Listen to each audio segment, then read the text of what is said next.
Le Congo-Brazzaville, à plus de 90%, il exporte que du pétrole. D'accord? Ce pétrole est produit par qui? Est exploité par qui? Par des compagnies majoritairement privées. 60% Total, 30% Eni. L'italien, 90% de compagnies. Après, vous avez un peu de compagnies par-ci par-là privées. La compagnie publique des pétroles congolais, elle est incapable de faire un forage. Elle est incapable d'exploiter l'ensemble de son pétrole. Elle récupère une partie de l'argent, mais elle est incapable de l'exploiter. Donc toutes les connaissances sur la production, sur les réserves, toutes les quantités, les volumes de production sont décidés par la compagnie privée, qui ne dépend pas du pays. Donc ça, c'est une première chose. Il y a une vraie asymétrie d'information entre l'État et la compagnie. Les prix de leurs biens, 90% des exportations, donc du pétrole, le prix n'est pas déterminé par le Congo. Il est déterminé par les marchés financiers. Donc quand il y a des situations de géopolitique tendues comme là il se passe, les prix augmentent, ça leur profite. Quand le prix est à zéro, comme dans la période du Covid, il n'y a rien qui rentre. Il n'y a rien qui rentre.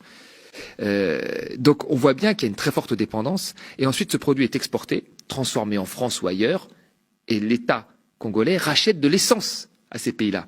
Donc la réalité, c'est qu'il faudrait qu'il y ait une industrie qui puisse transformer cette production sur place, et c'est celle-là qui créerait des emplois, des raffineries, de la distribution, etc. Mais pour avoir ça, qu'est-ce qu'il faut? Il faut des financements pour financer l'industrie lourde. C'est pas avec 1 euro de microcrédit que tu vas financer une industrie lourde. Et ces financements, si les banques ne veulent pas les prêter, qui est-ce qui va prêter? C'est la Chine, mais la Chine c'est un pays, il va le prêter sous certaines conditions, conditions parfois sur accès à des matières premières ou de partage de production plus avantageux pour elles. Et donc ça ne leur permet pas d'être complètement indépendants. Et il faut bien avoir en tête que les pays riches se sont développés dans un monde où ils ont créé les conditions qui leur étaient favorables.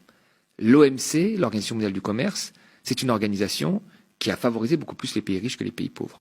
Le système financier, avec des banques majoritairement européennes et américaines, il favorise les pays riches. Et donc les pays riches lèvent des fonds énormes pour faire leurs projets, quand les pays pauvres, pour faire des projets que nous connaissons, c'est-à-dire faire des choses que nous connaissons, des raffineries, des industries alimentaires, agricoles, nous connaissons, nous savons faire ça. Et eux n'arrivent pas à lever de l'argent. Quels seraient les... Ce que je veux ajouter, excuse-moi, je te coupe. Ce que je veux ajouter, c'est que on a souvent dit ces dernières années que les pays pauvres ne se développaient pas à cause de la corruption. Il fallait trouver une raison. C'est la corruption.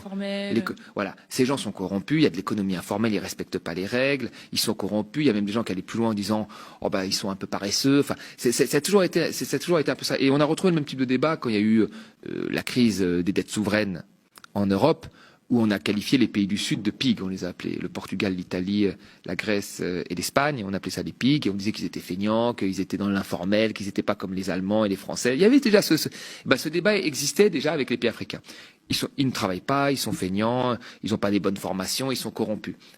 Très bien, c'est ce qu'on disait. Si demain on me donnait les commandes, moi, du Congo, Brazzaville, et qu'on me disait quelle est la formule, dans les conditions actuelles, pour le sortir du sous-développement et faire en sorte que l'économie décolle, ce serait extrêmement compliqué. Et je vous dirais que j'ai pas la solution.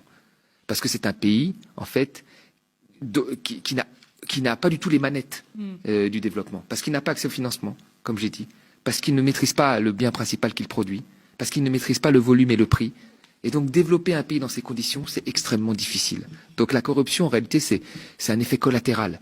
Le vrai problème, c'est l'Organisation mondiale du commerce et du système financier comme il a été créé.